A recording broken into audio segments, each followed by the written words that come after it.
Ladies and gentlemen, the Warp World Podcast.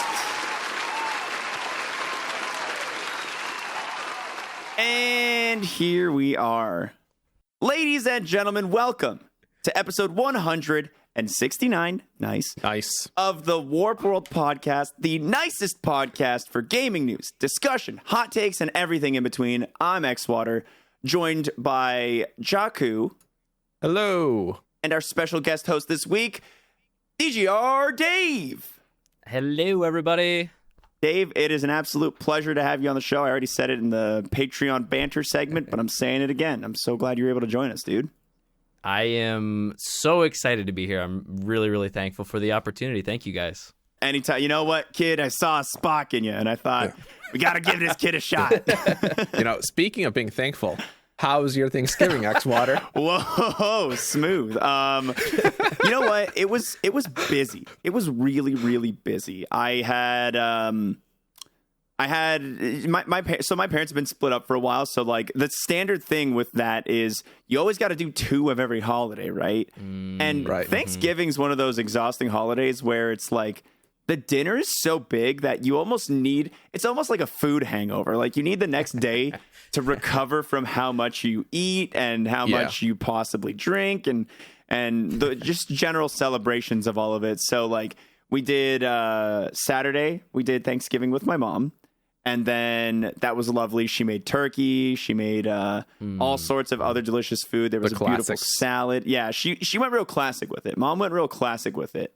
No mashed potatoes or cranberry sauce, but that's never really been that big in our house anyway. But definitely went in on the Thanksgiving dinner, as she does. And then the next day was kind of like the day off day. But I ended up having to build a fence with my dad. I had to like help him install this gate. What a weird Thanksgiving. I know, man. Build a fence, son. Yeah, I'm thankful. know. And I'm sitting there like we got together after my mom's house with a friend and we had a couple drinks. So like I'm sitting there.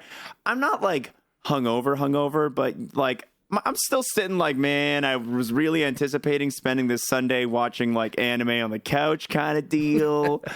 So I helped my dad with this job. It ends up taking us like 4 hours because we like don't have the right drill and we had to go pick it up from his work, which is like half an hour away. And then we got to go buy parts and just one thing after another. And then, so the day after that, we did Thanksgiving with my dad.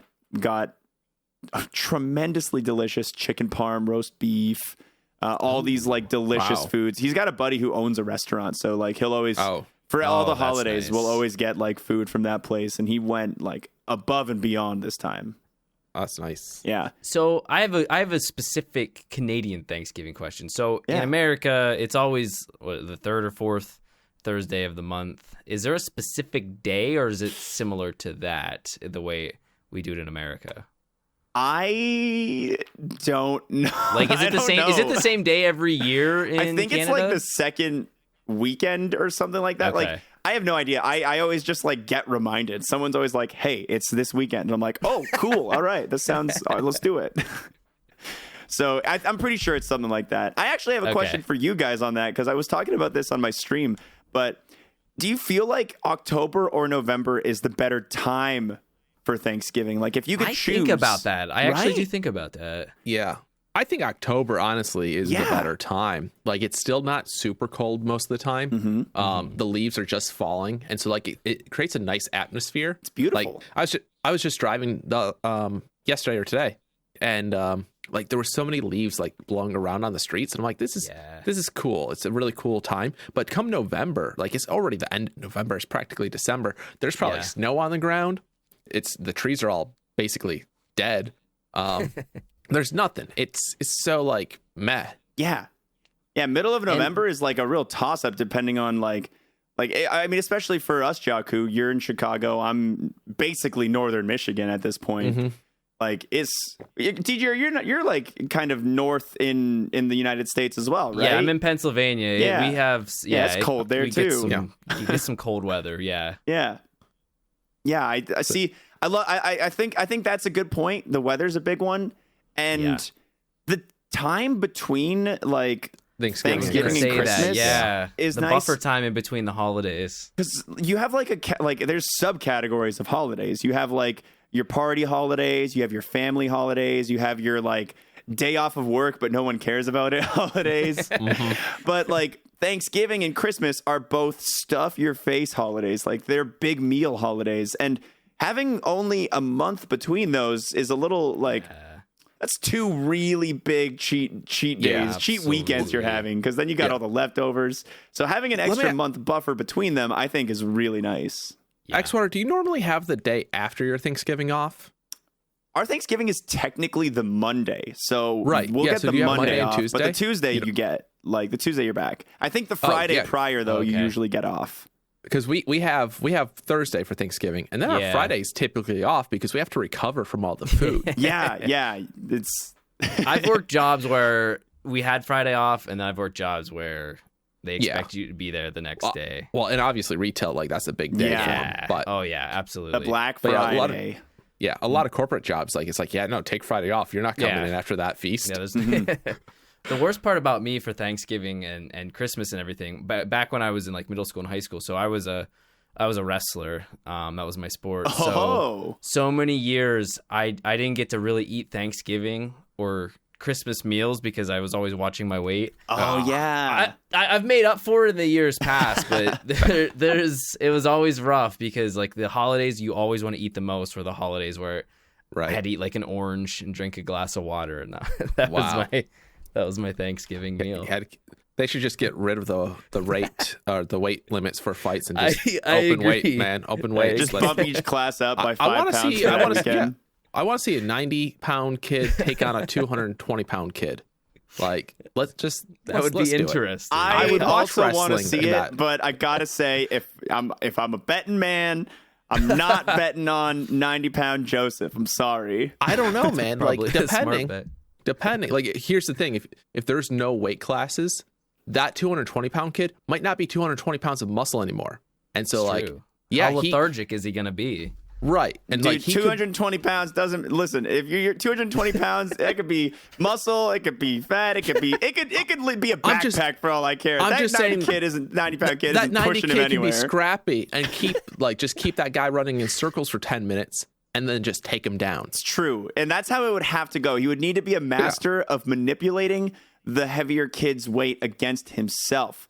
Or it's a mental game. It's more mental. Exactly. Yeah, it becomes a strategy game. It's I have a chess at that specific point. example. So I was a lighter weight. I wrestled like 125 pounds, and for some reason, the one day my coach made me wrestle our heavyweight, and it was all fun and games until I went in for a shot, and he put his weight on me, and I basically folded like a pancake and hurt my back. So.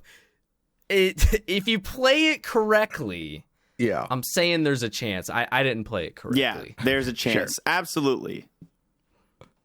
I just want to see those chances, When it's like a 20-pound gap, it's a lot like... there's more hope. There's more hope. Everyone loves rooting for the underdog, too, when the gap is like a little smaller like that. But when it's a 100-plus gap in weight, especially like 200 to 300, right. I'd be more back and willing to back the 200 than a 90 sure, to 200. I guess a 220-pound kid in high school compared to a 90 kid, that's gonna be quite a different. Well, maybe 150, 90 to 150. Not exactly double his weight, but getting there. I could see that more. Yeah. That might be a little bit more entertaining for everyone involved. That's interesting, though. I didn't know you wrestled. That's really really interesting to hear. Did you do any other sports in high school? I learned. Yeah, I did. I did a lot of different sports. Track and field was the other one that I spent a lot of time in. But I was definitely into athletics. Now that I'm 31, fat, and have kids, those days are long gone. Dude, you're anything but fat. When you post those pictures on Twitter and Instagram and all that, dude. I gotta say, you look jacked a lot of the time. Well, thank you. I admire. Don't call it a dad bod. Call it a father figure. Right? Oh my god, that's amazing. I wish I could use that. Yeah, well, you could. You don't. Xwater, I mean, I don't want. You probably don't want this, but you never know. You could have some kids out there. The possibility exists. We'll say that much. Yeah. The You're saying possibility. there's a X-Water said sex, by the way. There you go. It's confirmed. There we go. He did it, ladies and gentlemen. That's the new record, X-Water. What, 10 minutes into the podcast and you finally get, yeah. Is that my thing now? Is that the thing? You've done it in all 168 episodes. We're just finding out that it's your thing after 169 It is episodes. if there's an episode for it to be outed on, it's the 169th episode. So Nice. yeah. You know, I'm Pooh is probably like fighting with himself right now for missing this episode. Oh man, we're gonna have to do a victory lap and just do the same guests and have everybody come back, but like with Pooh, just so he can have fun with us. Well, I'm saying about the number. He's just, you know, he's upset about the number. But yeah, and of victory course lap it's would be cool, DGR, the family friendly streamer. Right. Why can't it be me? Man, is it ever challenging to stay like family friendly in your content and on streams and everything, or is it pretty Fuck natural no. for you? I mean, it's really not, just because I have to be so cognitive of what I do and say with having a 2-year-old and a 4-year-old.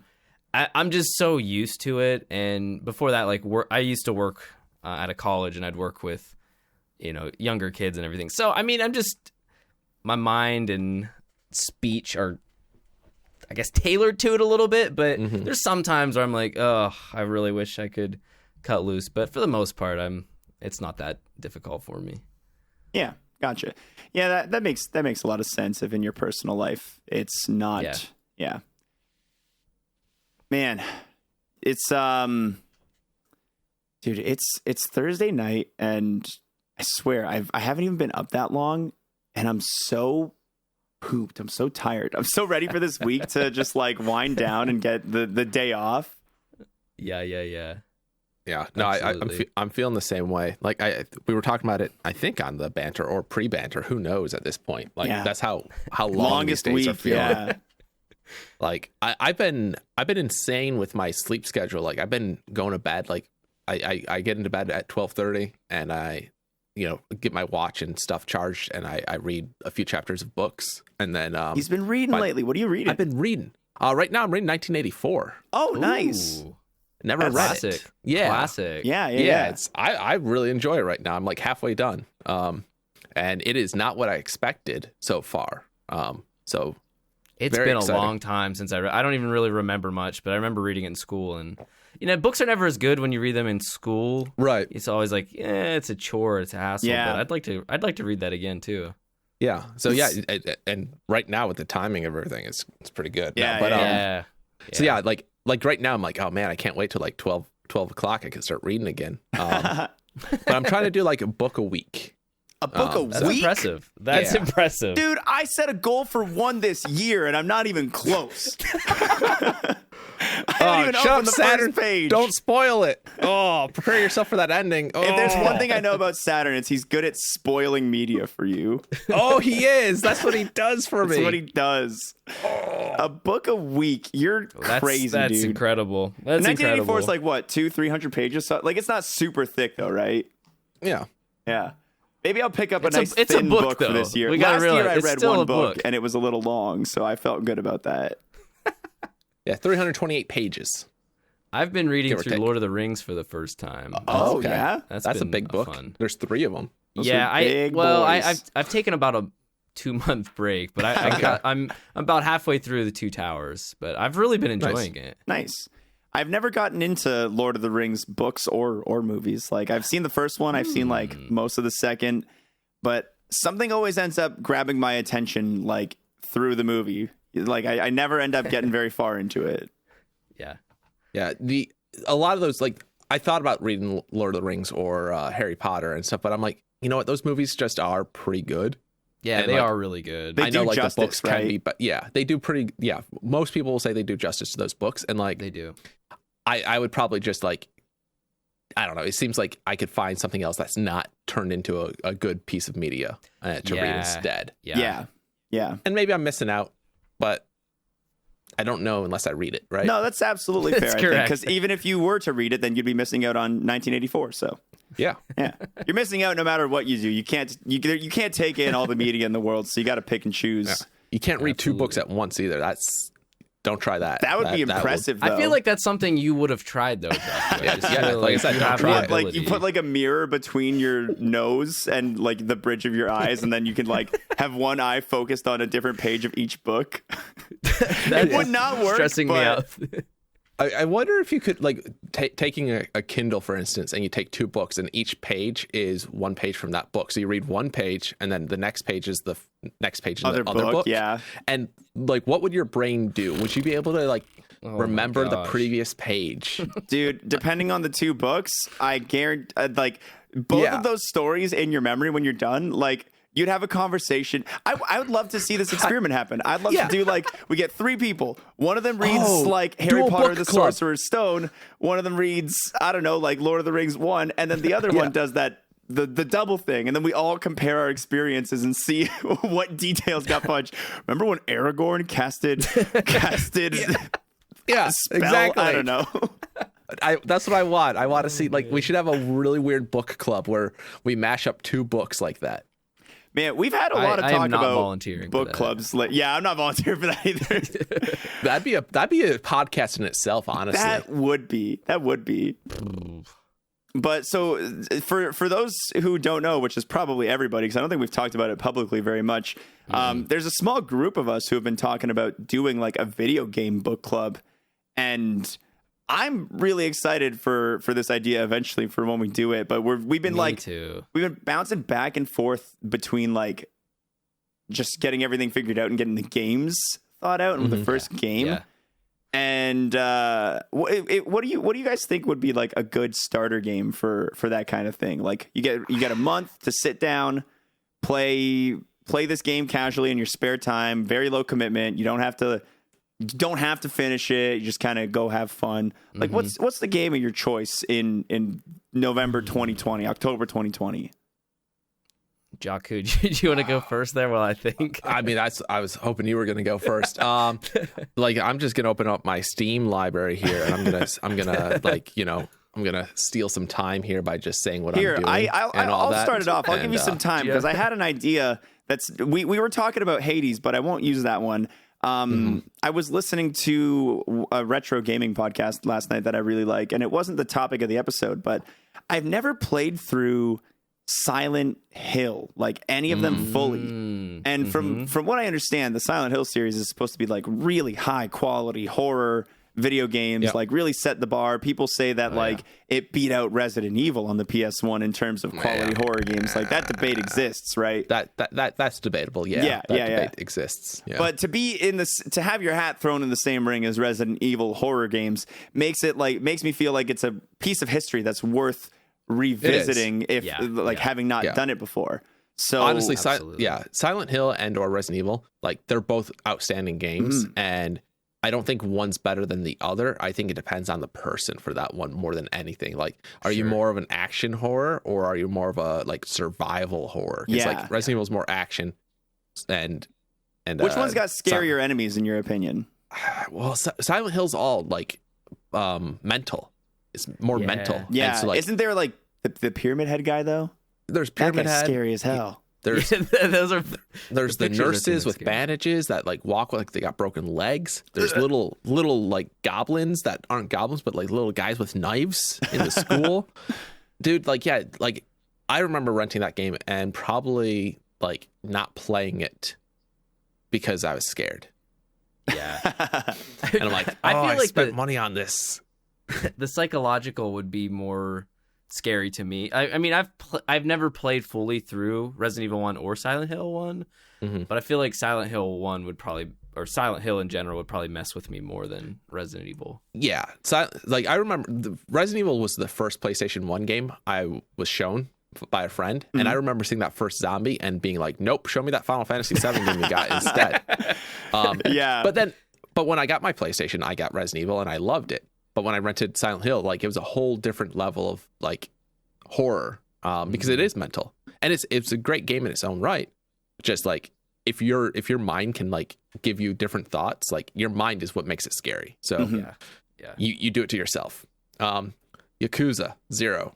Oh, okay. Yeah, the Ooh. There you Yakuza go. series. I heard I've played Yakuza 0 is one really of the good because I've Yakuza never played games. any of that series either. Yeah, it's a good series. Yeah, we were talking about it at E3, but like it's a good series overall, and like it is kind of like missed by a lot of people. They've done a lot of better job making it more localized, and not localized in a way that like ruins the game, but like bringing it to the States and Yeah. giving it the budget it deserves. Yeah. So in terms of it being called Yakuza 0, where does that is it like the origin story or what is Yeah. the Yeah. Okay. Yep.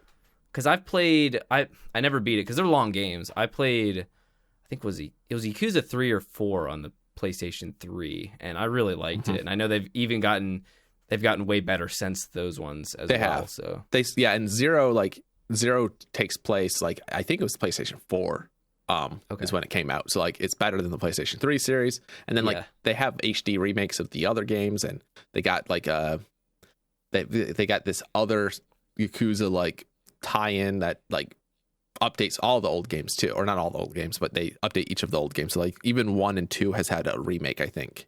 That's not just like HD. So like they're giving it the treatment it needs and deserves, and like I think they're retconning a few things here and there because there's always stuff that gets missed. oh yeah. But yeah, it's a good series overall. It is a little, I wouldn't say Animal Crossing. We were talking about it a little bit. But like there are some things in the game where like you can buy and sell property, and so like it's like you're kind of managing your money, and it's kind of like It's kind of cool. I like that. It's kind of neat. Some of the mini games, there's like you have to do this like phone sex hotline type thing. It's very weird, but it's like it's kind of like they got these mini games that are kind of like games that you'd find like in not Animal Crossing so much, but it's like chores almost. See, I don't remember playing that mini game in Animal Crossing. Right? Yeah. Todd Nook's like, hey, what are you wearing? I've there aren't a whole lot of people on this island. I was wondering what you've been late on your rent, and there's other ways to pay. Oh God! For me, kind of playing off of Xwater's choice. If I were to do it like for October, I've always wanted to play. I think it's called Eternal Darkness for the GameCube. Oh yeah, which is another horror game, and I've heard it's like very psychological as well, and it's one that I've always been told. I need to try, and I own it. I just have never gotten around to playing it. So that would probably be one. It's one of the rare GameCube games. So the fact that you own it's the best step right so there. that might be hard for the. I guess there's other ways of playing games than on the actual GameCube, but that would probably be my choice. Yeah, if everyone could somehow play it. Yeah, I've definitely seen that one around, but I don't think I've ever like looked into it.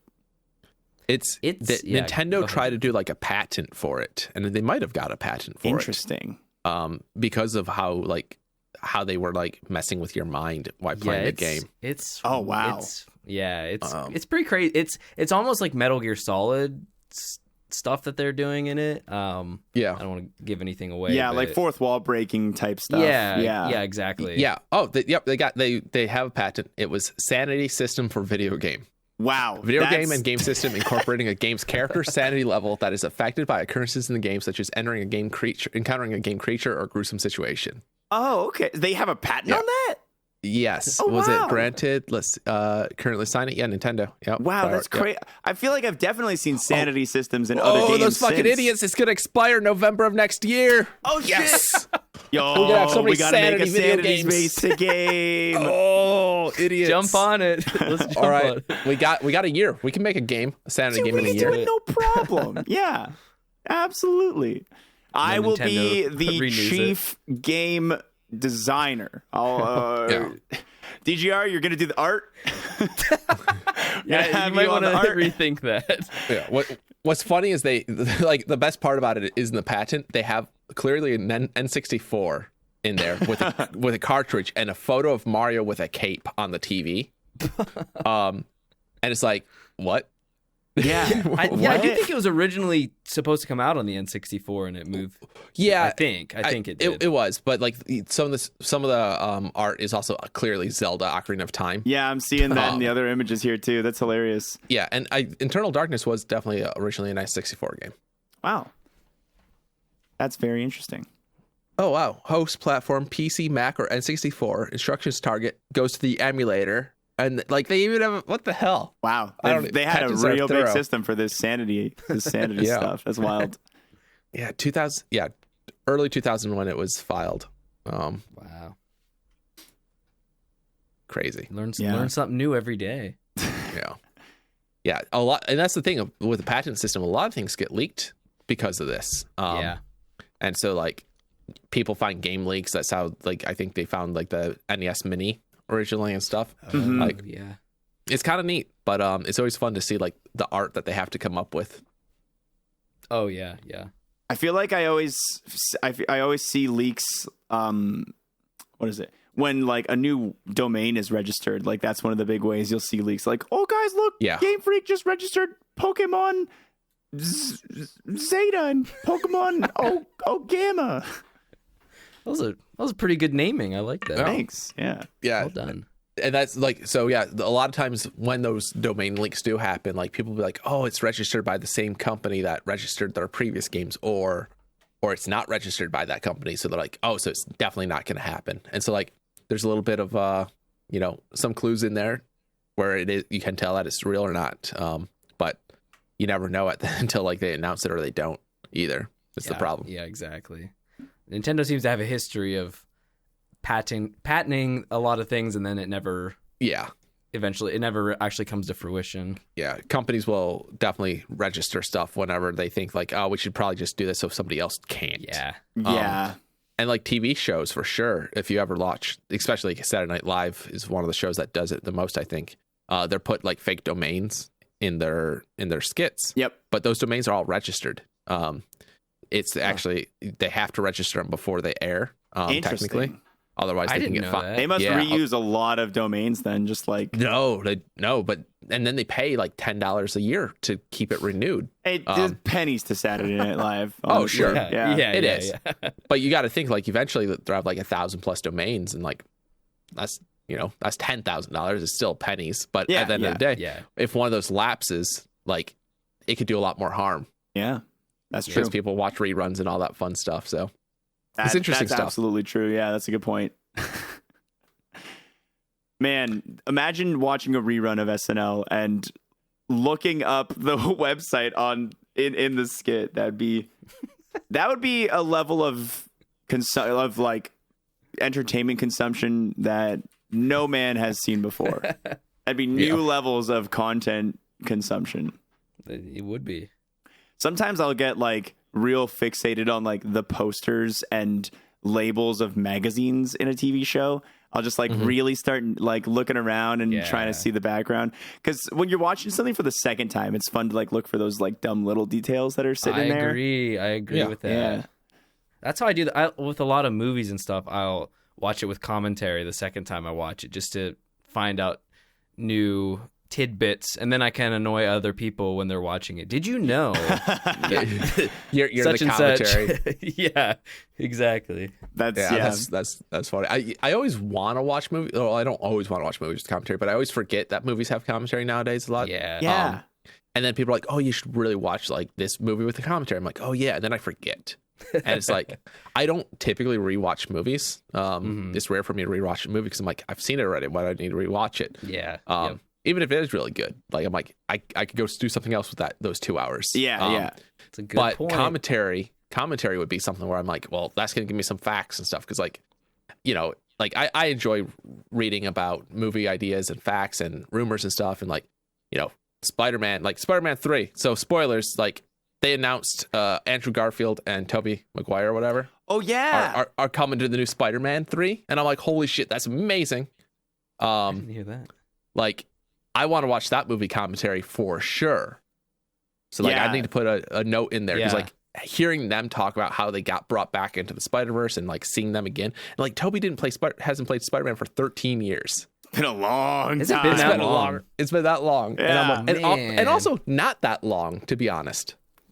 Yeah. Like, it feels like it's gone fast. Yeah, because it was like 20 years ago when the first one came out. It was like right around 2011, 2002. And so like he played it up into 2007. So like it was Oh my. it's crazy. But like that's some commentary that I definitely want to see. people like to clown on Tobey's Spider-Man, but I think he did, considering the era of superhero movies he came from, he did amazing. Yeah. Like, he elevated superhero Spider-Man. movies. He paved the way for, like, Iron Man and Captain America to be as good as they were and all that. Yeah. So yeah, I'm super excited for that sort of thing, or commentary for that. But I'm also super excited for that movie because I don't know what they're gonna do. Right, that's what I'm thinking. Like, they got to be going for some sort of Spider-Verse action here, like similar to what they did with that animated film. Because, I mean, how are you gonna like? What are their roles? Are they gonna be other Spider-Man? Maybe just a cameo. If you've got a movie that has 3 Spider-Men and you call it March of the Spiders. Do spiders hunt in groups? Is that a thing? I don't think that's a thing. So. No, because they do in Harry Potter. Because I was going to say, I was going to use my reference from Charlotte's Web. Because like when all the kids are born, they all go off their own way. So. Yeah, I can't wait to see what happens with that new one. I still got to watch what is it? The one where Far From Home. You got to watch all the Marvel movies. Have you seen all the Marvel movies? Not yet, no. Dude, I still haven't even seen anything other than the first Avengers. Yeah. I haven't even seen the first Avengers. Where are you with your Star Wars? I haven't even touched one. I haven't touched one since the last time we talked about it. I still episodes 1, 2, and 3. That's it. Because they're doing a Star Wars holiday special this year. Oh, are they really? Yeah, wasn't there one before that was like? Oh, it's Lego. Oh, a Lego one. It's Lego Star Wars holiday special. I just hope what. Go ahead. I'm sorry. Well, I just hope it's a shot-for-shot remake of the original. Funny. I want to know. So, X-Water, you're watching Star Wars in chronological order. Yeah, I watched. Okay. I was going for that when dude. It's been like years since I've seen any of them, but like I watched episodes 1, 2, and 3 with my buddies. And my favorite thing about it is like everybody's like, you can't watch it like that. That's terrible. Yeah.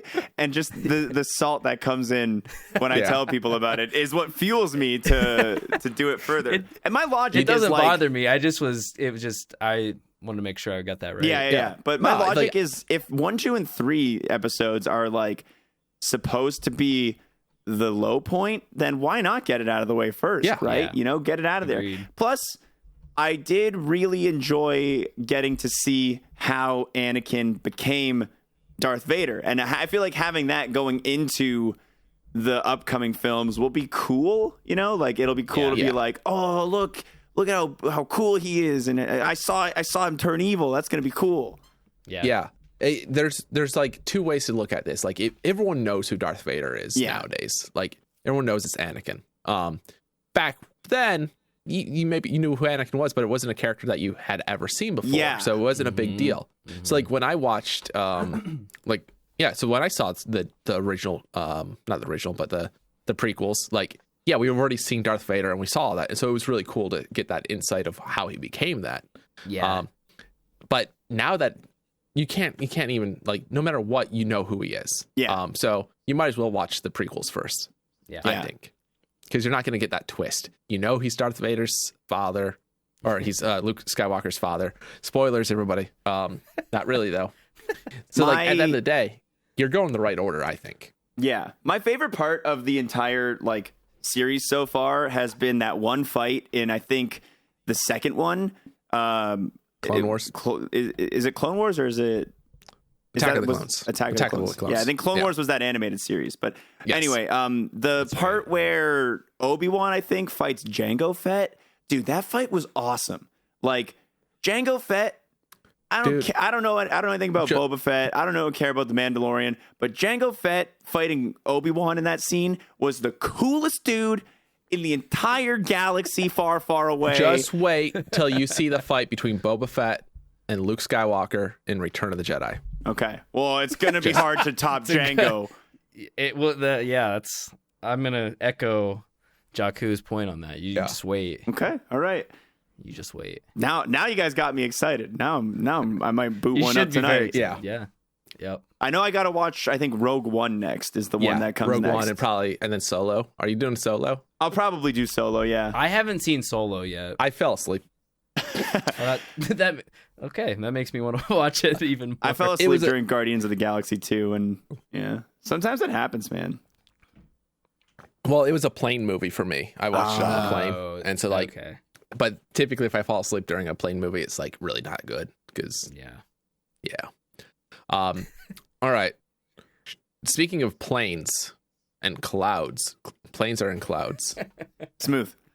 Yeah, Microsoft continues to try to push their xCloud to iPhones and iPads, and claims that it will come to them in 2021. Phil Spencer is adamant that they will find a way, and that it might be through a browser instead of the iOS native app, but he is adamant to bring them to the platforms. It almost sounds like a threat when he says it too. He's like, it will come to the iPad. Yeah, which, it's Microsoft. They know that they're in the right in this regard. Like, they're like, this is a good thing to bring, and they're going to do what they need to bring it to to as many users as possible. And like, some people are like, oh, well, it's a business. Of course, they want to capture that market. But Microsoft continues to kind of be the good guy in gaming. We've mentioned it many times. It's interesting. When Microsoft first broke into the gaming scene for game systems in early 2000s, everyone was like, Xbox, forget that. Like, they don't know what they're doing. And now, 20 years later, like, we're looking to them and be like, you guys are doing good. Yeah. It's interesting. But they also announced... Yeah, it really is. Yeah. And this is the crazy thing. They also announced that Xbox 360 users will be able to have their saves uploaded to the cloud for free, so that you can have your game saves accessible on the Series X and Series S. Isn't that so cool? I read that, dude, I lost it. Like, I swear, Microsoft tries so hard to do so right by their customer. Like, I almost want to buy an Xbox Series X just to support the Xbox at this point. Honestly, I wouldn't be surprised if they weren't like trying to figure out a way to do it on the original Xboxes as well. Yeah, and they're just like, that would be, oh my god. Like, right? I bet you there was a guy that was tasked like, hey, what's the feasibility of this? Yeah. Someone definitely looked it up for sure. Yeah. Like, the backwards compatibility that they've implemented across the last the one generation and now the Series X is just phenomenal. It's so strong. It's so good. It's such high quality. They do so much to make the game actually like look better on the newer platforms, and they're going above and beyond by letting you transfer your original saves from your 2-generation old consoles at this point. Yeah. That's like unheard of. That's unheard of customer service. Like, that's just so cool. Yeah, you can tell they care about their customers, and right. The fact that, and like, that tells you that there's probably not an insignificant amount of people still playing Xbox 360 that they're hoping to capture with this. Yeah. I definitely think there's a lot of people who are going to take advantage of this feature. Like, I don't know if we know very many of them personally, but gaming's a big space. I may be like, depending on like, if I can do this without buying a new Xbox and just have it uploaded, I might just bring my Xbox 360s out of the closet just to preserve those saves. Yeah, absolutely. Yeah, I don't even think I have mine anymore. It's like gone with the wind. I don't have mine Xbox. Yeah, mine's gone too. Yeah. Like, I still have mine, but I don't know if it boots. I don't know if it boots. Who knows? I wouldn't mind having a couple of those saves backed up though. I think there was one game I really liked that I played on the Xbox. I think 360. What was it? It's like you're kind of like a Grand Theft Auto, but you have Infamous. It was called Infamous. You got like superpowers. Wasn't that on PS3? Prototype. Prototype's what I'm thinking about. Oh yeah, Prototype was Infamous was like the PlayStation version, right? Yeah, exactly. People mix those games up, but yeah, absolutely. Prototype was really cool. I never played the second, but the first one was really cool. The last game that I played on my 360 was, I think, Resident Evil 6. I'm so sorry. I know. It was either Resident Evil 6 or it was Dishonored. Yeah, nice. Yeah. That's on my backlog. I have very fond memories of the Xbox 360 was the first online gaming experience I ever had, and the first time I played Call of Duty World at War online, I was like, I wasn't able to sleep. It was all I could think about. I would wake up in the middle of the night and play it. It was one of the most engrossing video game moments I've ever had. So thanks to the Xbox 360. Nice. Resident Evil 6, October 2nd, 2012. Dishonored October 9th, 2012. So it was just probably Dishonored at that point. Yeah. I got Resident Evil 6 on launch and probably played like all like 5 minutes of it. I'm like, this sucks. And then I played Dishonored, but literally 8 years ago, practically to the days. Crazy. So that's the last time I played my Xbox, which is crazy to think.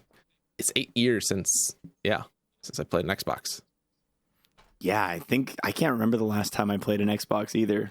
It's I wonder what crazy. the last commercially released Xbox 360 game was. They're not, like Just Dance is still coming to the doesn't Wii. count, Is there anything coming to the 360 still? Is there a game that's been released? Are you talking physical too? Or I mean, there's probably indie stuff coming to the 360 still, but yeah, physically, I'm curious. Yeah, I would have no idea, honestly. I'm just curious how many people are still playing an Xbox 360. I'm sure there are, but like, what games would they still be playing in this day and age? Yeah, a lot of it has to be people like the same Jade way that Empire. like I used to. Oh yeah, Jade Empire. I remember that game. Okay. was released wow. on Xbox 360 on June 11th, 2019. Wow. Oh wow. June 11th. Wow. Although that guy 2019. did that was answered in July 2019. So it was only a month ago. But yeah. Yeah, okay. I'll believe it. Let's roll with it. Let's roll with it. I just really like it. I just really like Microsoft. FIFA 21. Oh? Is that Wow. serious? No. Is that really? Yeah, no way, dude. No, it's not.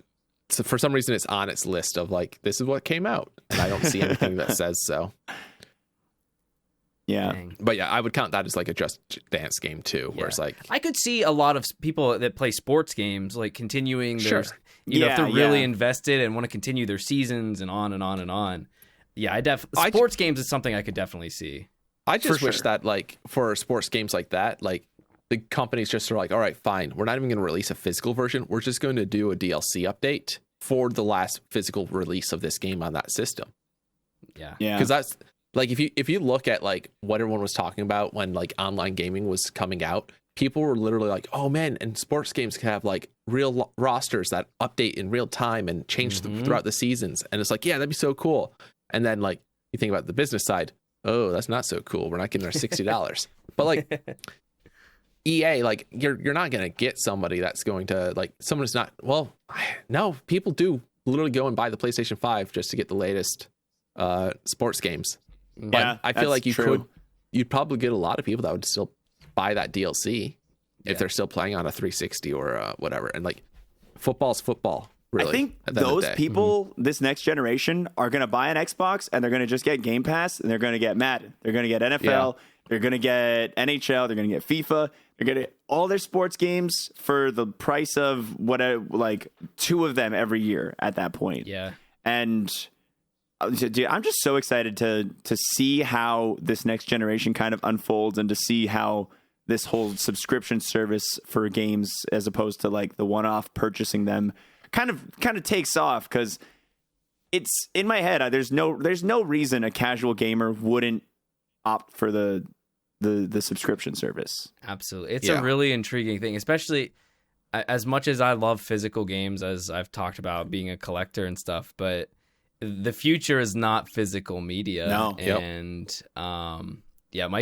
Microsoft has a chance to really pull ahead by doing this. Yeah. Yeah.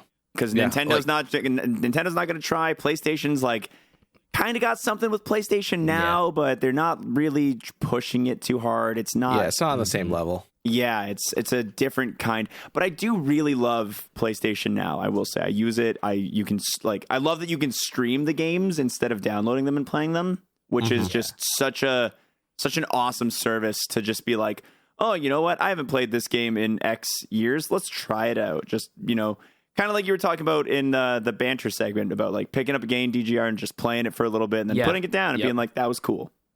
Yeah, Yeah. exactly. Yeah. And like, I miss physical games too, but like the convenience of digital.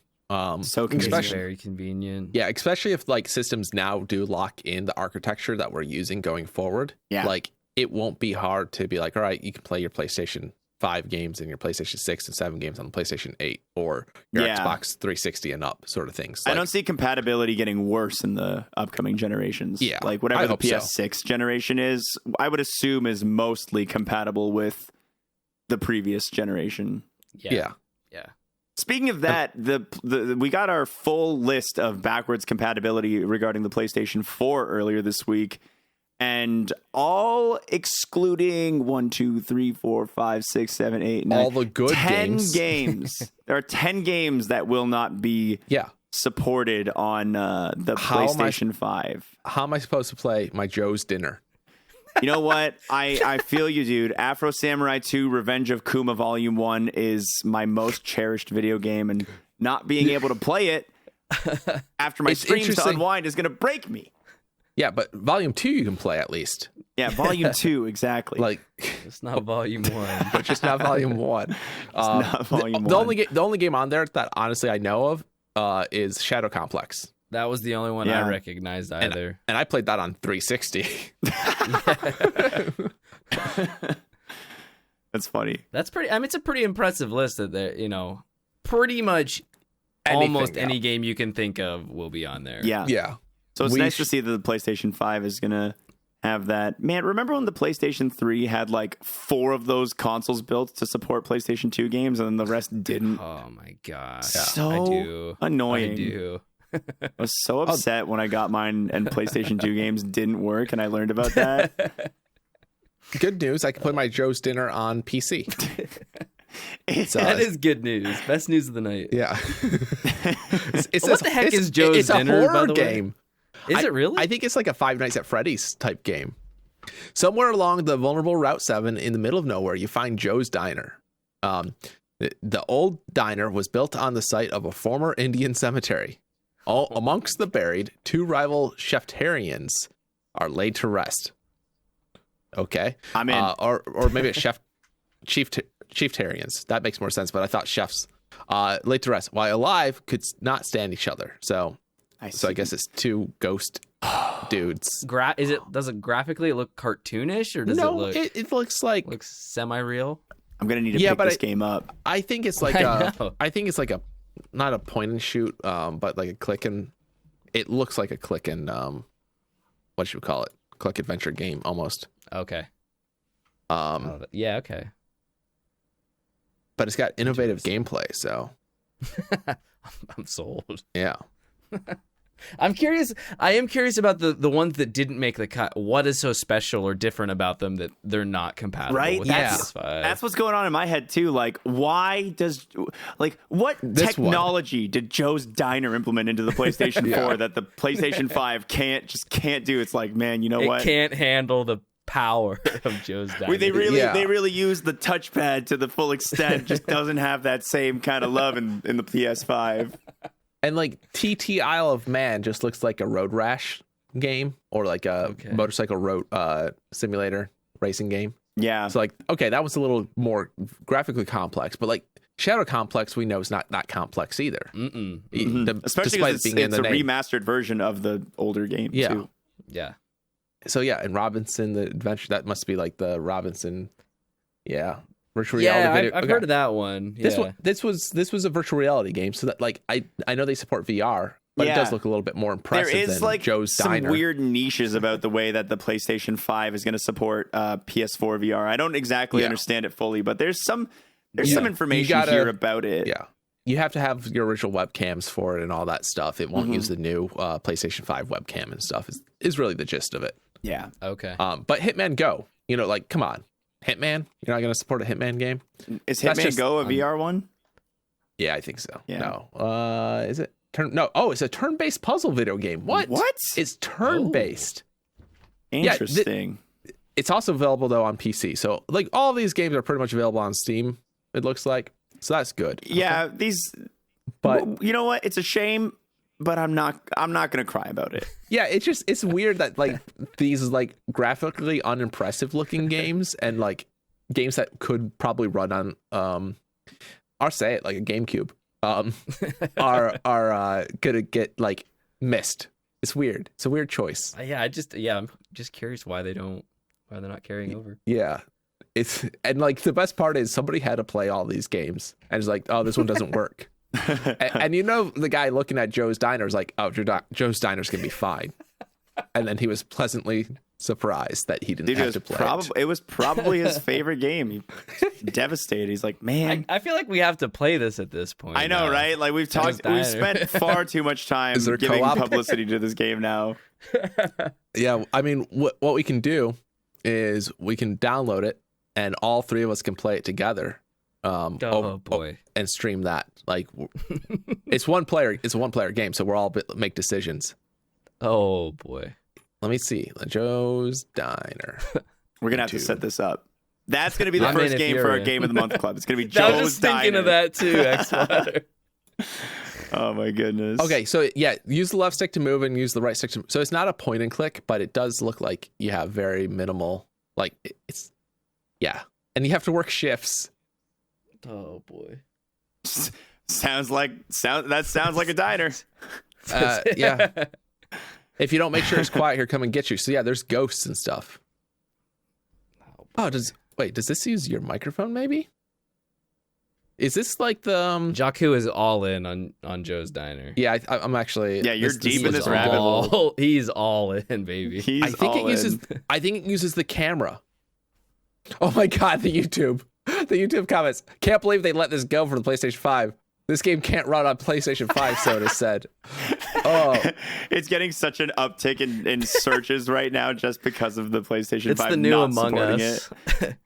It's the new Among Us. No one buys this game, and now everyone wants. I'm canceling my PlayStation 5 order because they aren't going to be supporting this game.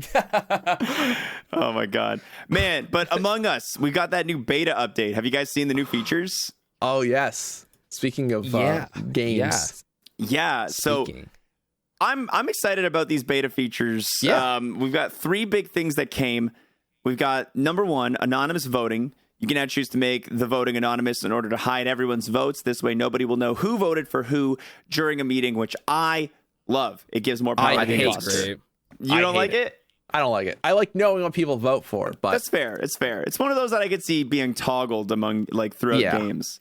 Mm-hmm. The taskbar updates is good because I've actually found watching the taskbar is a very effective way to play and very lame way to play. It is very lame. You tried to use it, but no, I kind of liked it because you tried using it on me that one time. Yeah. And it was like I was adjusting the engines and I adjusted the bottom one and and you had a great excuse. Yeah.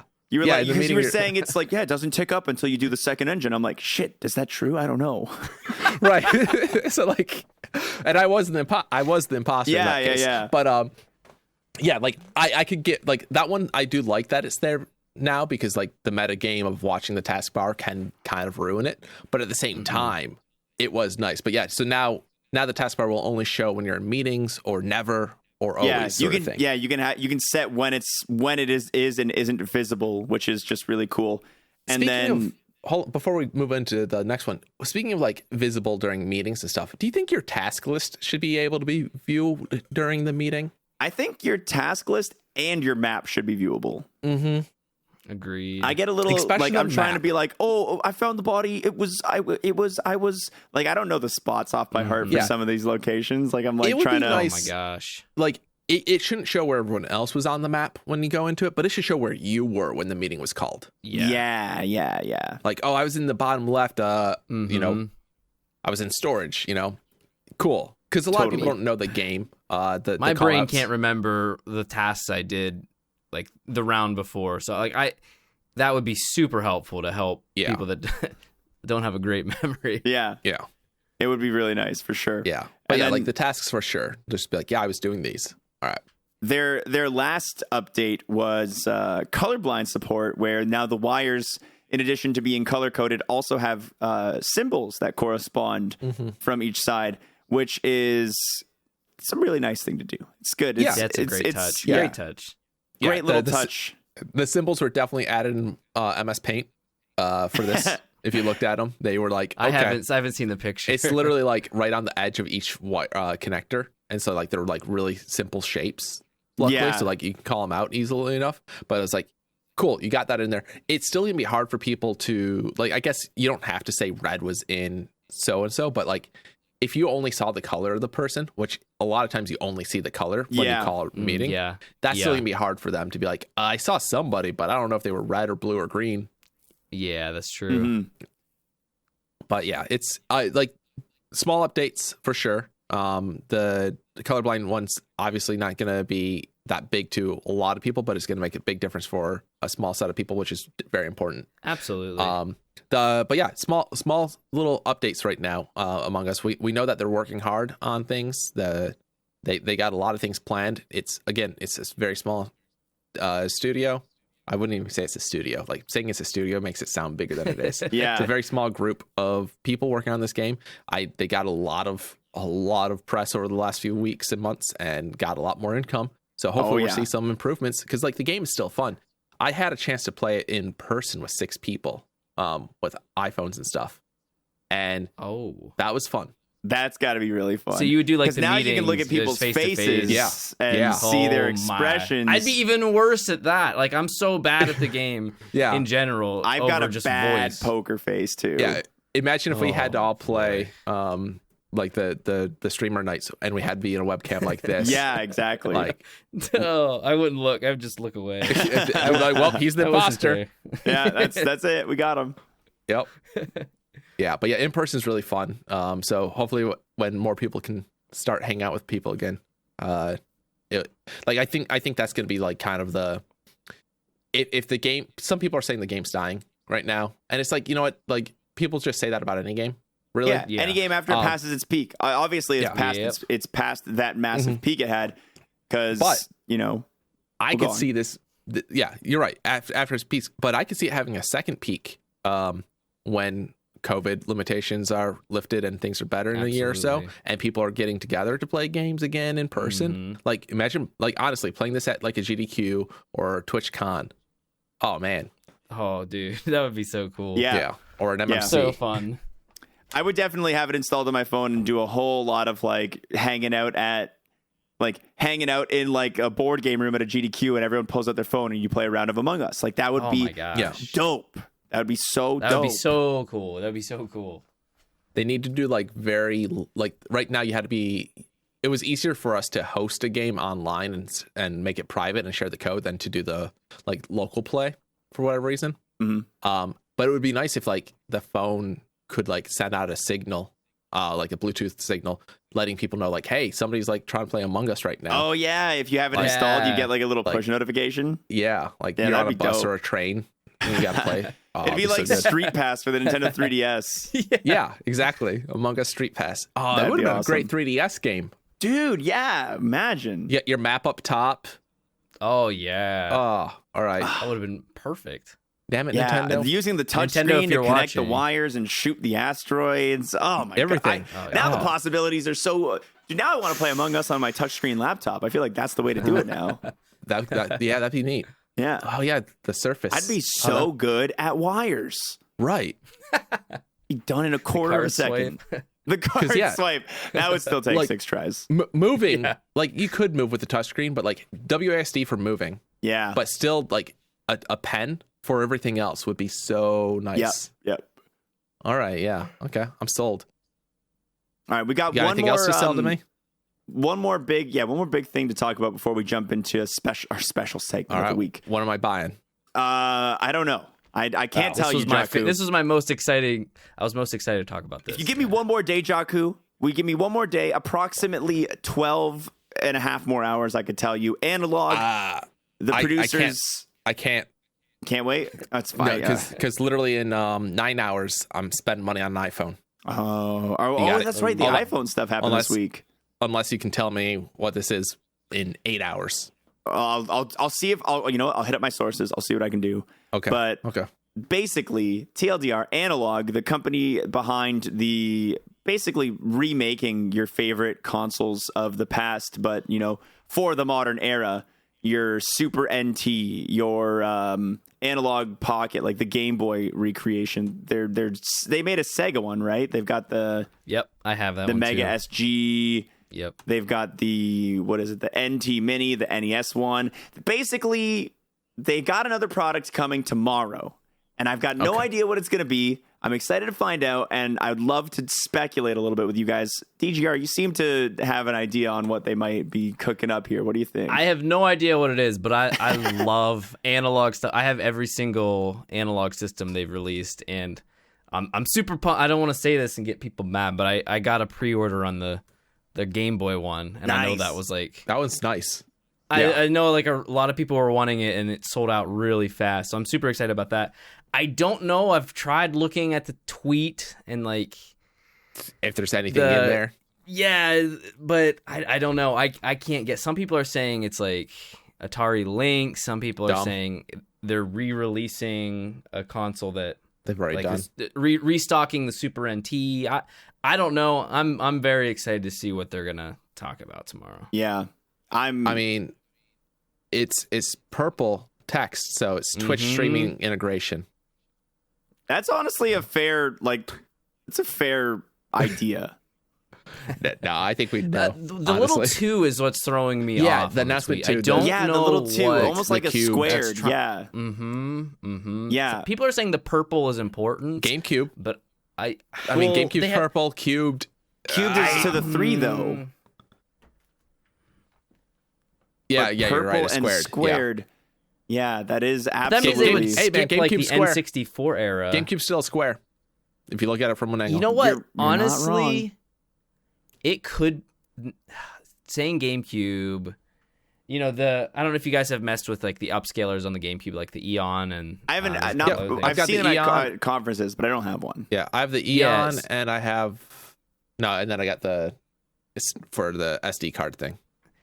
So I don't know. Maybe they're dabbling in something like that. I don't like just an upscaler for not an actual system, but an upscaler for the system. Yeah. I'm excited. I'm very excited about that. Yeah, looking at the tweets, somebody posted a photo of a PC Engine Duo, which has the purple text on the box. And it's like that it matches up. And like Duo and 2. Can't say I'm familiar with the PC Engine Duo though. Yeah, PC I'm Engine not was super familiar with it. It's mainly Japan, very very niche market. But I know there's a huge like cult following for it. Yeah, so it's not unlikely, or it's not likely, but it's not like impossible to go that route because like I feel like they wouldn't. Why? Yeah, I don't know. I don't think they'd make an announcement to. Well, at the same time, announcement to announce something when it's not that big of a product is probably going to be a bigger announcement. Yeah. If you were to like, hey, we're doing PC Engine Duo tomorrow, or they just announced that, it wouldn't be that big of a deal. But yeah, if you're like, hey, tomorrow we've got an announcement. Yeah. But yeah, Super NT again, because purple, that was SNES was purple for the US and stuff. And like, it's the second, like, hey, we're doing a second wave of it. Yeah, it will be interesting. There's a lot of possibilities. I'm curious what it will be. Yeah, I'm really excited.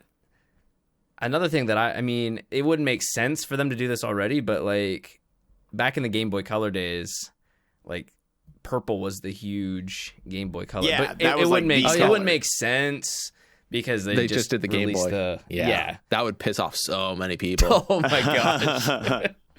Which they're familiar with. They make a lot of people mad all the time, so they're probably used to that. Yeah. But it's like a good make people like they make people mad because they make such a good product that's such a low stock. So like their demand is so much higher than their supply, which obviously if they got their supply a little higher, that'd be great for them. But it's a good problem to have, I would say. Absolutely. As mad as people get, they still buy the product. Exactly. It's like when Nintendo releases 3D All-Stars or Pokemon Sword and Shield, and the whole fandom is upset that it's a bad port or it's using the 3DS models. But what do? We buy it. We still buy it. We buy it. Absolutely. Yeah. We've got another game company though, guys, that has done what has been how do I word this? Might be doing some wrong in the eyes of the people, and I'd love to discuss because I think they could bring us into this week's hot take. Hot take. So the PlayStation 4 just got its update 8.0, with a whole mess of features, but the one we're going to focus in on right now is what I have dubbed, and many others, voice chat snitching. So following this updates, users will now be seeing a notification about party safety, and in voice chats, they're being notified that their voice chats can be recorded. Any user who is in a voice chat can record the entire voice chat through the PlayStation, and there's basically a new like terms of service or update here. And I definitely am not going full into details, so I might have a couple parts fuzzy here. But the TLDR of it is that your conversations can now much more explicitly be recorded by others that you're with online. And I don't know the full extent of how PlayStation themselves will be allowed to do so. I don't know if they're going to be like just recording any old conversation they want kind of thing. But this has definitely got a lot of people a little on edge. It's definitely one of those things where, you don't expect other people to be like, if I'm on the phone with you, Jaku, I don't expect anyone to be recording that. And if you're recording that, I expect you to like tell me kind of thing. Yeah. And who thought this was a good idea? So the reason this is happening is because this is going to be the default for the PlayStation 5. So they're updating the PlayStation 4 to work this way as well, so that people who are voice chatting between the two consoles will, be in the same kind of boat of, voice recording. So yeah, it should be noted. Yeah, you can't do this on the PS4. The PS5 is going to be able to record and send to Sony, but the PS4, because you can play with PlayStation 4 and 5 players, it still has to notify them. So the PlayStation 4 side is only a notification, not an ability to do it. Yes, okay. Yes. And it doesn't look like the entire conversation, just what was recorded. And so, like, I honestly don't think it's that bad. And I'll say why. So this is good because it sounds like you guys are on the other side. I think this is more of a deterrent than it is going to be used for actually being used. Lots of people say really shitty things online. When you send a message on Xbox or PS4, like a chat message, that's easy to report and easy to get like confirmation and have that person banned or, temporary banned. Voice is much harder to do. It's she said sort of thing. Yeah. And so if somebody's harassing you online or is doing some wrong stuff, following you from game to game and doing that sort of stuff in voice chat, you can report them very easily by recording some of the things they said. But at the same time, it's going to make those people that just do it for fun less likely to do it because there's a consequence. A lot of people at the end of the day, they do this because there is no consequence. You saying swears and really terrible words to somebody on voice chat, you're going to get a rise out of that person, but nothing's going to happen to your account. Yeah. But now that something could happen to your account, you're less likely to do it. Yeah, I think you actually have a lot of really good points there. And yeah. I thought about it a lot too, and I agree heavily with you on that sense where this is going to be a really good deterrent to stop a lot of that nasty behavior.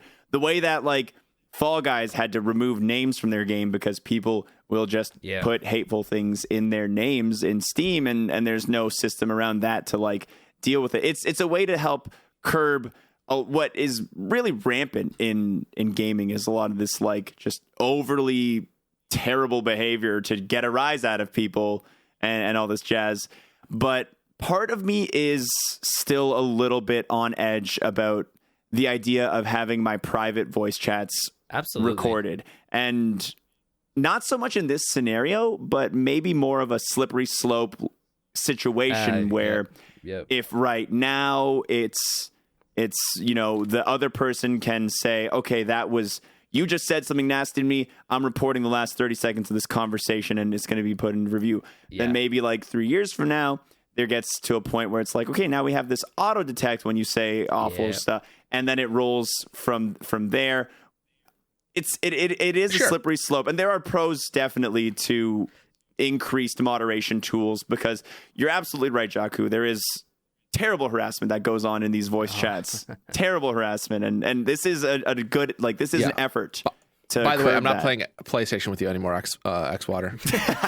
It's quick Unrelated. Listen, if one of us is the one who says nasty shit to the other one here, you roast me all the time. Yeah, dude. that's why I'm not going to play anymore, because you can report me. It's true. That's fair. Dude, also, before DGR maybe weighs in a little bit more, I do want to say, like, I don't know what the legalities of these are, because like this is more like in the States at least, wiretapping laws and stuff, like recording a phone call. There's two-party consent states. There's single-party consent states. Yep. This is more or less the same. And just because there's a little notification doesn't mean it's okay. Being told it's being recorded is different than giving your consent. Yes. And so, but by agreeing to the terms of service, you are giving your consent. Yeah, I'm assuming by joining PlayStation Network and all that, you're agreeing to consent for that. But it could be very interesting, because like you gave consent, but maybe somebody's playing on your account. Like maybe I'm playing on your account for some reason. Yeah. And I didn't give consent.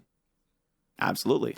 Yeah, that's well, the biggest thing that I can say is, as a dad of a 4-year-old and a 2-year-old, my 4-year-old's at the point where she tattles on everything. Oh no, everything. She's snitch. The dumbest little things. If my 2-year-old daughter knocks over something she built, it's tattling. And I'm kind of equating it to that, where you have a lot of younger people that younger kids playing PlayStation, that there's going to be a lot of good that can come from this, but I pity the PlayStation employee that's going to have to sit there and listen to all of these conversations that are getting reported. It's probably going to be over the dumbest things that a 13-year-old... Yes. Something was said to a 13-year-old that they didn't like, and they're like, I'm reporting that, and they said something like... Your doo-doo head. Your mom goes to college or something. Yeah. Something really dumb. Oh my God. Napoleon Dynamite reference. Yeah. I'm glad you got that. I'm glad you got my... But I don't know. I do... Jockey, you make a great point about the situations where it could be super helpful, but to the opposite side of the coin, I think it's... I don't know. No, pros and cons. But I like Xwater saying it's a slippery slope. They implement this. How far can they go with it down the road then? Yeah. That's like there's definitely big pros and big cons to this. And it's just like anything. People can use this for good, they can use it for bad. Sony's obviously trying to do this for good, at least on the surface. They think that this is going to be a good way to stop people from harassing people online and things like that. But like Xwater said, down the line, they might be like, hey, all this data, we can just throw it through some machine learning. It will auto detect words, and then that will go to our customer service reps to confirm. And they don't have to listen to somebody calling someone a doo-doo had no action. But how far that goes down, and getting the context out of it too, because that's the other thing is you have to determine the context of what they're saying, and it might not be enough context in that clip, but it might be determined in Okay. Falsely. Here's a question. Do you think there's any chance this gets reversed? They'll take it back. I can say, okay, we're not doing. I think the chance exists. Yeah. Yeah, I think it exists for sure. I think enough people could be like, we're not using voice chat anymore. At the same time, for us, we tend to. I don't tend to play games online with strangers anymore. Yeah, same. Yeah, I play them with friends on Discord or something else. And so, if I'm going into a PlayStation voice chat, I'm probably at a very low in my life right now. I don't see this affecting me very much. Same. And I don't see it affecting a lot of us in general, but there are millions of people that it will affect. And so it will be interesting to see what they think about it and how they handle it. Yeah. Mm-hmm. Yeah. Mm-hmm.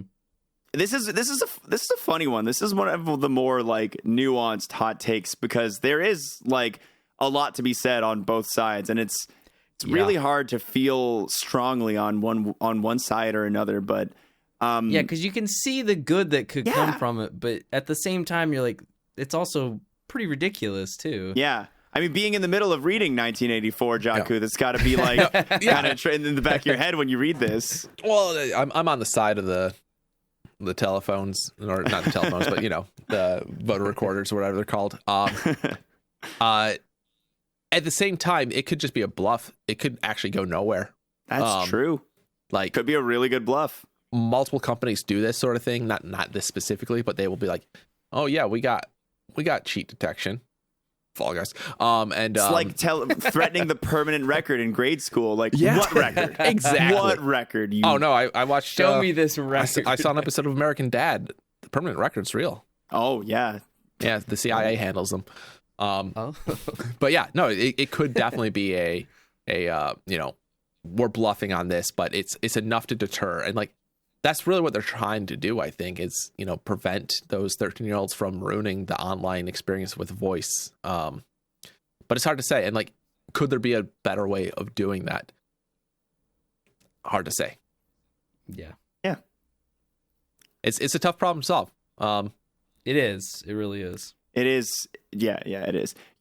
I'd love to hear the opinions of our audience. You should email in at podcast@warp.world. Ask a question and tell us what you think about this hot take. We had a couple people email in some questions last week, and I think it's about time for us to maybe go on a couple of these side quests.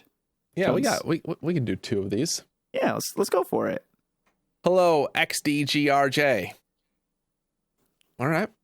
Nailed it. When it comes to TV shows, movies, and games, I have pretty related interests. I like action, comedy, and great stories, and I don't really care for sports either way. However, while I can watch scary movies and shows without breaking sweat, playing scary games just wrecks me. Something about controlling and beating the experience just makes it hit different. Are there any genres of entertainment that you like to consume in one way but not the other? Yours truly, Manic T. Ooh. That's a fun one. That is fun. It's funny because I really love sports TV shows and I really love sports movies, but I almost never care about sports games unless they're like Mario Tennis or like something I was gonna silly say like unless that. like they're Mario Tennis, NFL Blitz maybe. Like I like NBA party Jam sports ones. games. Yeah, like NBA Jam I'd play, but like NBA 2020 I don't care. Exactly. And I'll watch like some like regular NBA I'll watch as well. like White Men Can't Jump the movie. That's a sports movie, right? Let's count it. It counts. We'll count It it. counts. I think that's the same with me too. Like I was mentioning, I played a lot of sports growing up and through college and stuff like that. But sports game wise, if it's not like Mario or even like the last Madden I played was on the GameCube, and that's when they were simulation, but they also had some arcade feeling to it. Now, like sports games, it's all about realism and trying to make it feel like you're actually playing as an NBA player or a NFL player or something like that. And it's not as fun, and I'm not interested in it at all. Racing, I love playing racing games, but I'm not going to go watch NASCAR or even dirt rally and stuff like that. Like I want to play that. I want to go and do that and crash my car into a tree. In 20 seconds. I know I can't, but I want to. I have no interest in watching that sport. Like I guess it's technically a sport. So maybe falls along the same lines, but like different enough, I think. Racing. I liked Manic's example. Are you guys that way with horror stuff at all? Like me, anything scares me. Horror movies scare me. Horror games scare me. Everything scares me. So it's not like one is. I get pretty into all horror media. Like I can enjoy a good movie.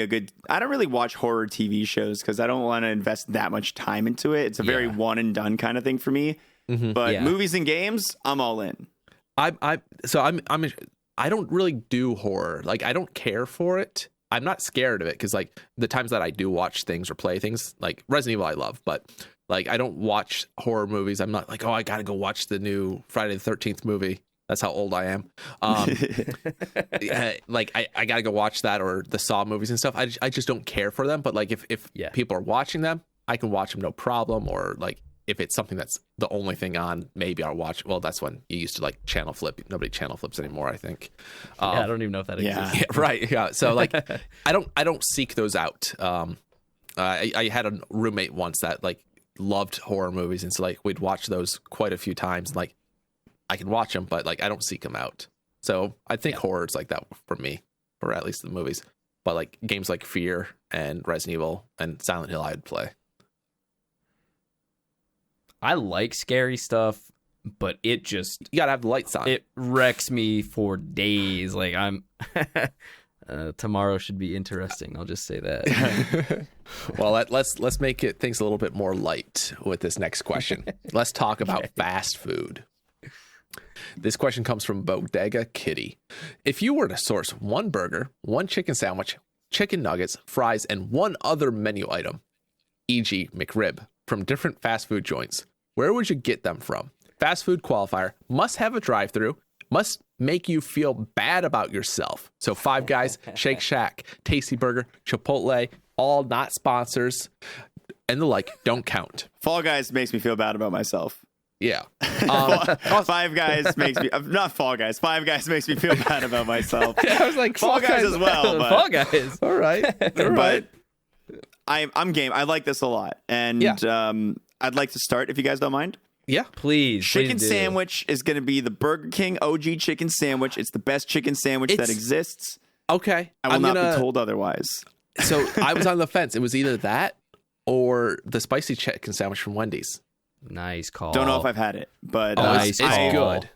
The OG chicken has got like, I'll admit that it's probably not the best, but damn if I don't have a deep love for it. You know what I mean? So let me ask you this.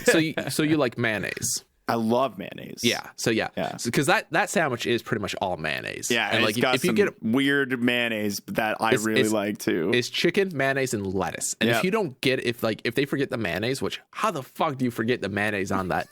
Throw it in the trash. Throw it in the trash. Exactly.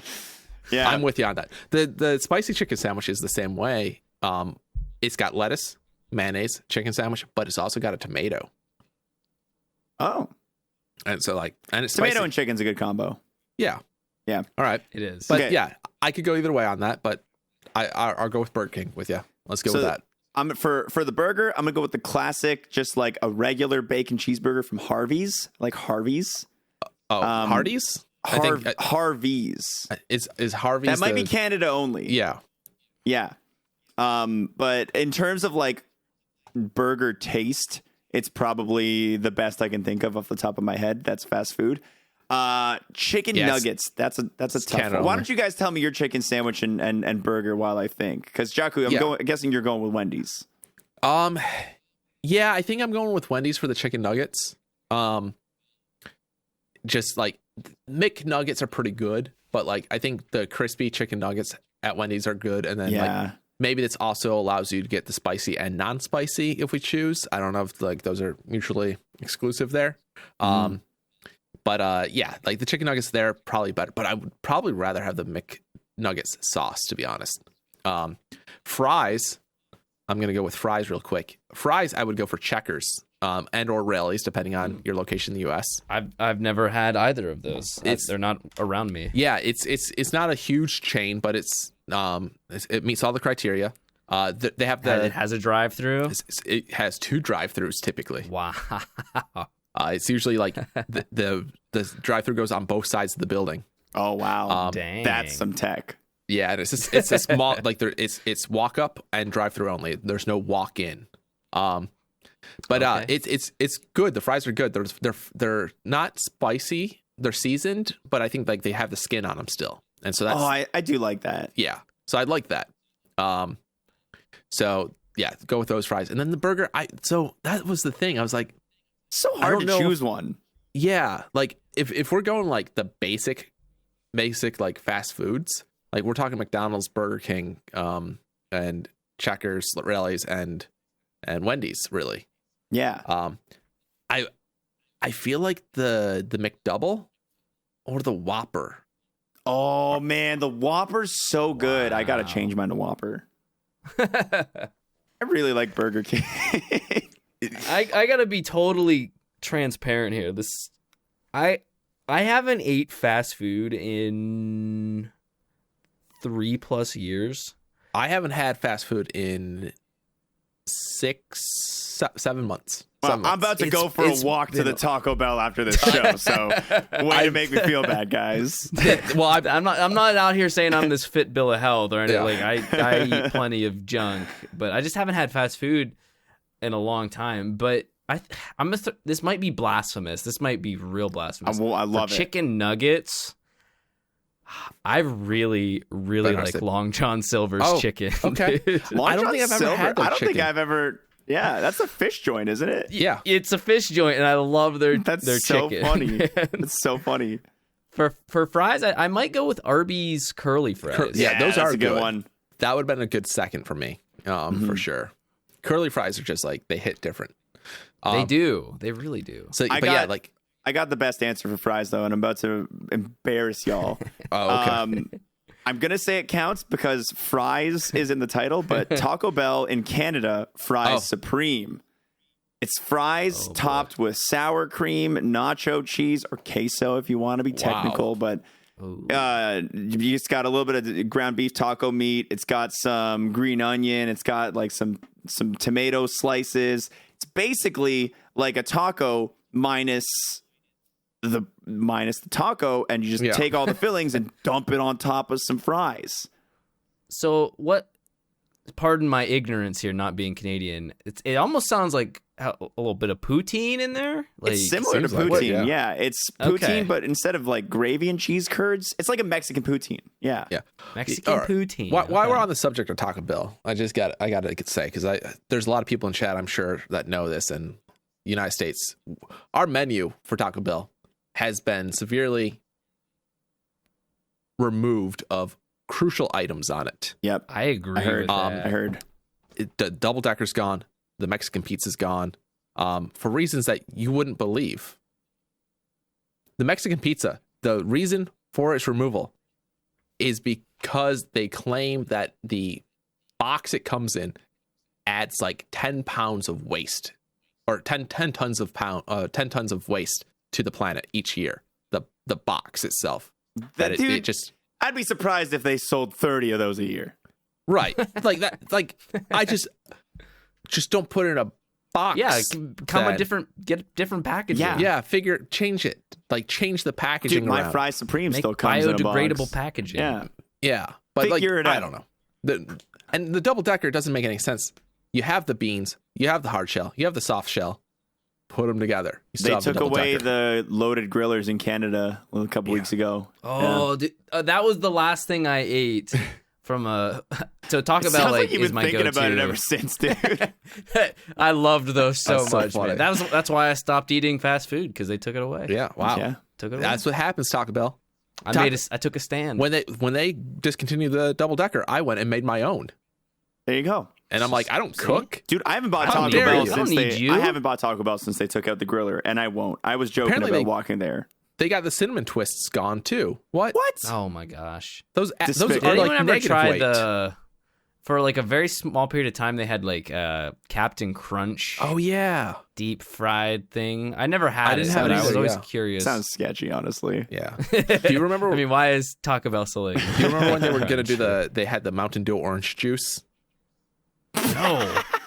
What? Yeah, so for their breakfast, which they started doing at one point, they're like, "Oh, we got Mountain Dew and orange juice," and it was like, dude, yeah, the breakfast. It was like, it's coming on this date. I'm like, "Fuck you!" And I went to the store and I bought orange juice and Mountain Dew and tried it myself, and it was good, but I didn't have to wait. Oh, it was actually pretty good. You just mixed them. Yeah, I just mixed them myself. I'm like, "Fuck off."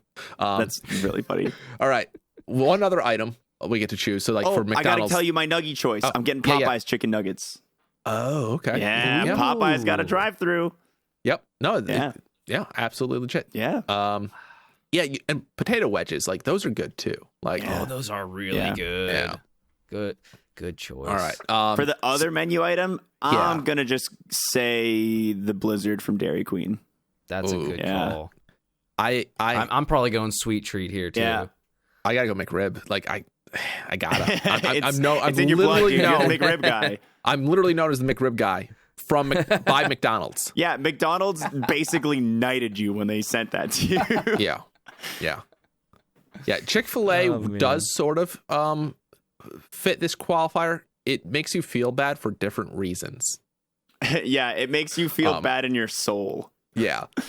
The Dairy Queen, I had before my fast food stop, like I still get like ice cream from there once in a while, but like I used to get their food, and like I remember like as a kid, like they grilled their burgers and stuff, and like at the one location, and it was amazing. And I had one last time, and it was like a cheap gas station like cheeseburger that they just like heat up in the microwave. Basically, like their grill items not good anymore. The quality is just down, decreasing. Yeah. There's a YouTube channel that like rates fast food, and I feel like we just like took all of his viewers. Honestly, they can listen to this episode, and they got content out the wazoo. Yeah, my God, the wazoo.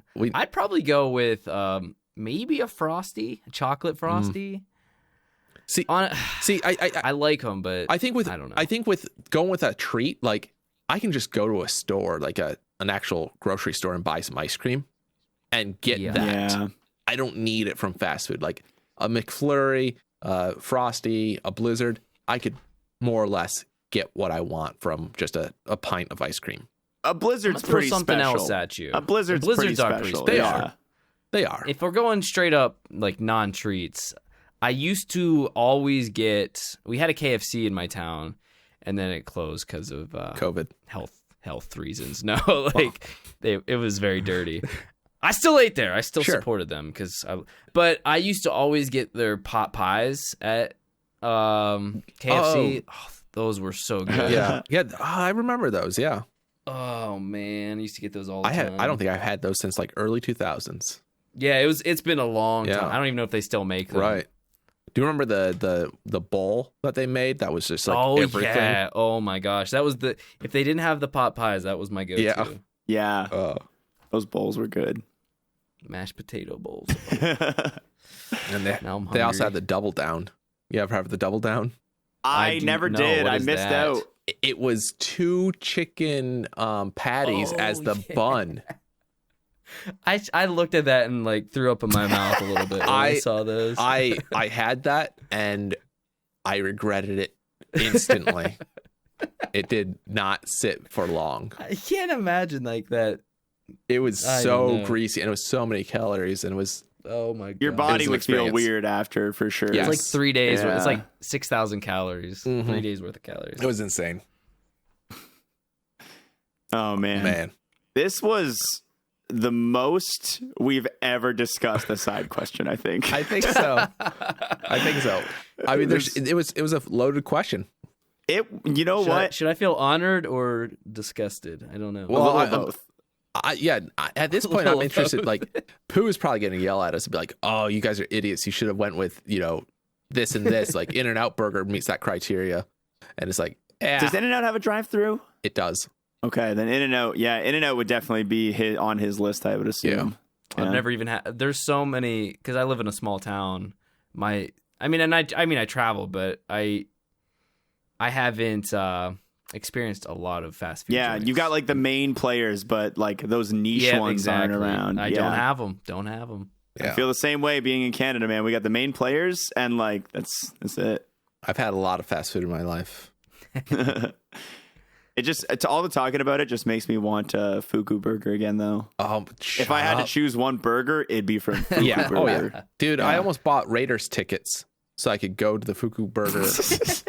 You can just go. You can just go. You don't have to buy Raiders tickets. Well, I was gonna buy season tickets. I was gonna buy season tickets because it'd be funny. That's fair. I bet you if I did, Fuku Burger would have given me free Fuku Burger. Is the thing. It was the long play. The long play. It'd be like, well, I'm moving to Vegas and I'm going to go to every Raiders game and I'm going to eat Fuku Burger. I don't see the problem with this. It sounds like it's a foolproof plan. Yeah. I see you guys there for MMC 4 or 3 or whatever it will be. Oh man. All right. I think we're at a good stopping point here, boys. We're about an hour and a half deep. I think we got what we needed. We got an episode here, guys. We got an episode. Let's go. Dave, thank you so much, man, for joining us for the 100 plus nice episode. It's a pleasure to have you on, and I hope you'll come back when we have Pooh again so we can do this again, but with our full heart. Let me say thank you guys for having me. This was so much fun. I was looking forward to this, and anytime if you need someone, I would love to come back. Awesome. Good to hear. We'll definitely be taking you up on that. For all of our listeners at home, thank you guys for listening. Jaku? We've got 69 viewers right now. Oh, my God. Whoa. Nice. Oh, man. So for all our listeners at home, all our listeners on Twitch, on YouTube, everywhere you're listening, thank you guys so much. And for all of our Patreons, you guys are the real MVPs. We appreciate you helping us keep the lights on here, supporting the show. It means a lot. And sincerely, thank you so much. We'll be back next week with our next guest host in this series of Poolless episodes. Continues to follow the trend. See if you can spot it. Yeah. This upcoming host is going to be someone who has worked a lot on and with the Warp World team around the podcasts. There's going to be a familiar sound in the proximity of this podcast. Sounds good. All right. Episode 169 in the books. Thank you so much, guys. Have a fantastic week. Bye. See ya.